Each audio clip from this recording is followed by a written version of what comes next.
everybody? Welcome back to the SoCal Tram. I'm Matt. And I'm Caesar. And today, before we get into this bottle, we just want to say, if you're new here, hey, we appreciate you stopping by. Don't forget to hit that subscribe button before you head on out. It's free, it's fun. And if you're a returning viewer, we appreciate you so much for sticking around. Nonetheless, everybody hit that little bell. Be sure to click the like button. And when you hit the bell, you know when we ever drop a brand new video. Caesar, what do we got on the bar today? Today, we got something yet again from your bar, my brother. Seems like all the bottles come from my bar these days, but that's okay because I got a lot of bottles to get through. Today, we have the Glenmorangie Original, aged 10 years, Highland Single Malt Scotch Whisky. Let's get to it.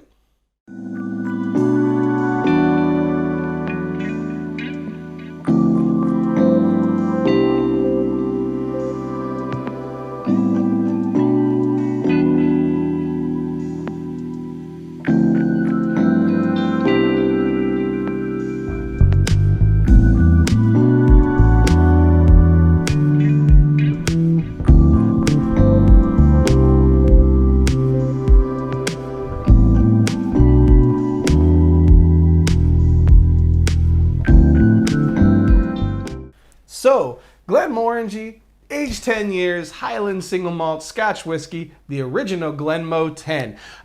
This has been on the bar for a minute. Actually, when we were talking off camera, yeah, and that's not even like it happened overnight. This has been on the bar for, gosh, going on 2.5 years.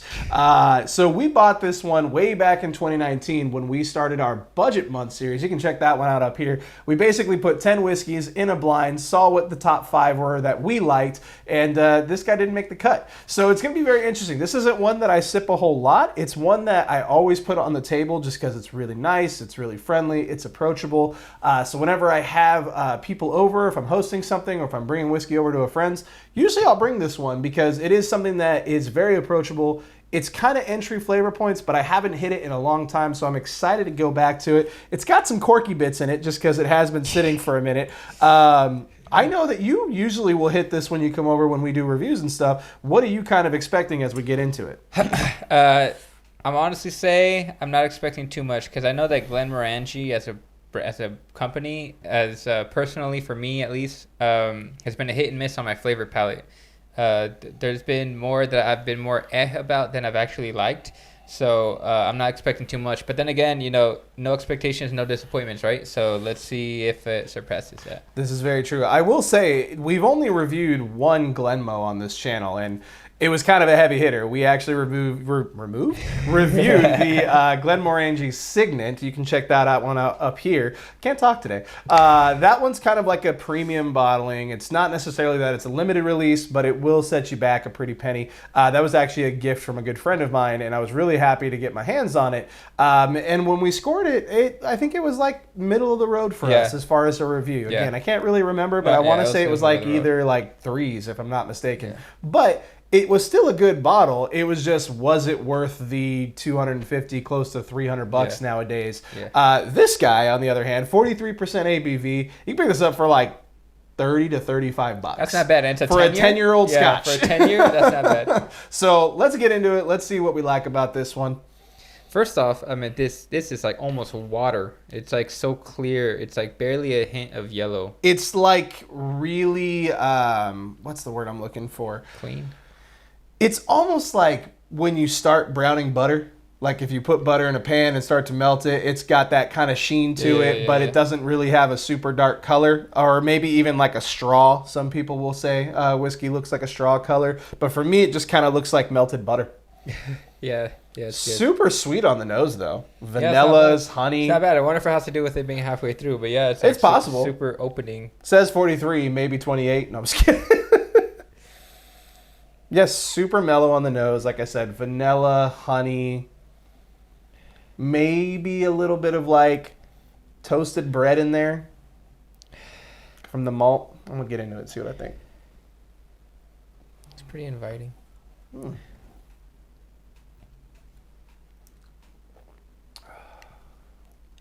Interesting. It's soft. It's not aggressive in any way. Little bit of like a oak spice on the back end. Not quite pepper, but like a nice spicy element. It's kind of like when you get the balance right on, you know, flavoring, with pepper or chili flakes. Like it just kind of adds a subtlety to whatever you're eating. It's kind of like that. Like it's not going to blow you up in any way, shape, or form. I'm curious to see what water does to that factor though, because it is such a delicate spice element. You know what it kind of tastes like to me? It tastes to me like I think I've said this for a couple other whiskeys before, but it tastes like guayaba. Like those like circle fruits that Mexicans eat, or there's a bunch of trees and Mexican houses of that. That's kind of what it reminds me of. It's like you bite it and it's like almost no flavor yet barely a flavor, and that it's very neutral. Yeah. Like if you threw this in a cocktail, I'd be afraid to get lost. Yeah. Oh, but if you're trying to make a cocktail 100%. that's like not going to punch you in the face, maybe this is where you reach. You know what I mean? True. I'm scared to put water on this because it is so delicate, I feel like. And maybe that's my particular bottle because it has halfway gone and it has been sitting on the bar for a while. I will say this is kind of easy drinking though. Because like this is like my definition of a warm-up. Yeah, exactly. I was like, for the price point, the age, and what it offers, it's actually not bad. I'll probably rate this pretty good because of the price point solely. Because I was like, wow, for that price point, everything else in that range, this is actually pretty good. I mean, besides obviously the top 5 that we put in that. Well, and I'm trying to think of like 30 to 35, right? Let's open the range of like 25 to 35, right? Like what else is in that Monkey Shoulder, that price point? Monkey Shoulder, I saw Monkey Shoulder was like $40 the other day, and I'm like, no. Where was I? I think it was like a mom and pop store, okay. And I'm like, yeah, that's $29.99, and that's only ever $29.99. Yeah, exactly. I know there's some people in the Midwest that pay close to $60, and I'm like, I'm so sorry. Like it's good. Don't get me wrong. By the way, Monkey Shoulder, you can check that one up here. Hey, do you still have Smoky Monkey? I do still have Smoky Monkey. I totally forgot about that. Again, Smoky Monkey up here. And if you haven't checked that review out, cannot recommend it enough to go into the description box and read a little poem that I wrote for it. But this one, I think in that price range is a really solid option. Like I said, at 10 years old, like you're really not going to beat that as far as the value goes. But I mean, I think of like, for me, Wild Turkey 101, or obviously Evan Williams Bottled in Bond, and that's even $10 less. Yeah, that's always a winner right there. Johnny Walker Black, and that's a 12-year-old, and you can usually get that for about $25, depending on where you are. I know some places it's a little more expensive. Here in SoCal, it's about $25. And then I think, okay, what other bourbons are in that same price point? And the doors just come off the hinges because bourbon's domestic produced, right? Exactly. So it's like, hey, that y'all, $30, $40 y'all range in the is Europe area, you guys can get Scotch for dirt cheap. We can get bourbon for dirt cheap. Yeah. So I much put good 3 bourbon, drops yeah. on this, so I'm curious to see what happens. But yeah, no, as far as Scotch goes, I mean, besides like Monkey Shoulder or Naked Grouse, Glenfiddich 12. I know you're not a Glenfiddich guy, I'm not a big Glenfiddich guy either, but yeah. So I mean, I'm honestly surprised for what this has to offer.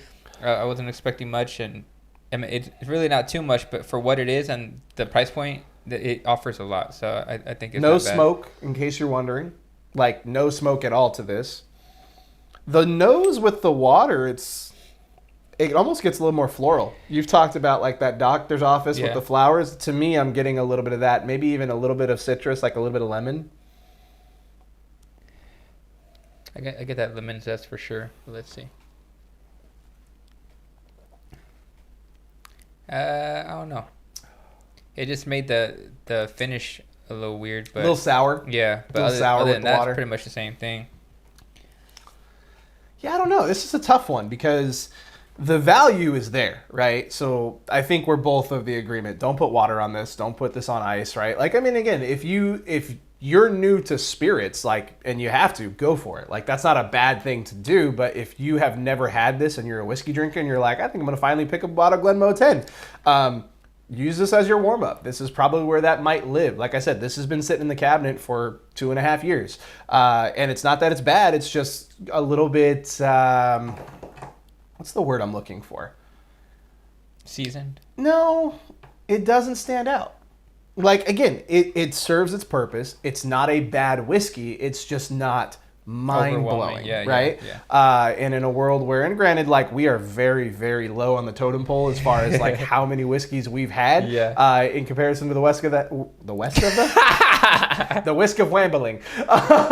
In comparison to the rest of the whiskey tube community. But I mean, we've had over 100 whiskeys at this point. Yeah. And this is one of those where I would rank it, like, if we had this at the beginning of, say, 2020, this probably would have been like, man, this is really good and this is fantastic. But here we are in 2022 100%. Coming back to it, and we're like, yeah, it's fine. Yeah. Like, it's a perfect, like, this is the start of our shoot today. Yeah. And I think it's perfectly placed. Yeah. What are your thoughts with the water? I mean, with the water? Or if you want to wrap up a score, go for it. I think I know where I'm at, but if you want to go ahead. Yeah, so, the water, that's why I just downed it, and I was like, ugh, because I was like, man, that's kind of a pretty bad aftertaste. But keep it clean, no water.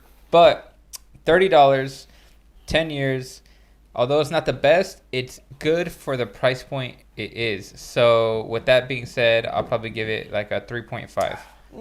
3.5 out of 5. Yeah, it passed my expectations. To be honest, this is something I'd recommend Jesse, or for all you guys out there, like the people just getting into whiskey, or Scotch, I recommend you start here because it's kind of easy to drink, and it's definitely a Scotch. You could taste it. It's got the malty bread notes for sure. It opens up your palate. So once you're done with a bottle of this, then you step up to something better where you're gonna know what the difference is because your palate's kind of getting used to the Scotch already. So for the beginning entrepreneurist whiskey Scotch drinkers, go for this. This will be my recommendation to you. To kind of piggyback on that, I think the person you suggested, I think he's a little bit beyond this at this point.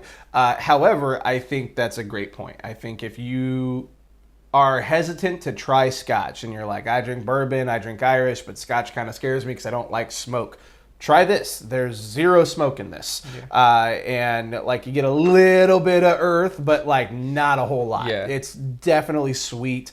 It's not like candy sweet, but you get the vanillas, you get the honey sweetness, the citrus flavors a little bit. But again, don't put it on ice if you can. If you need the ice, do it. If you need a little bit of water, do it. But this one does a really nice job and holds where it's at. But I would want a little bit more out of it for my personal taste.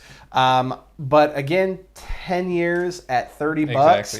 That's a good value. Yeah. So I think I too am going to go, what'd you give it? 3.5. I think I'm going to give it a 3.5 as well. I think it's perfectly priced for the price or for the value that you get out of it.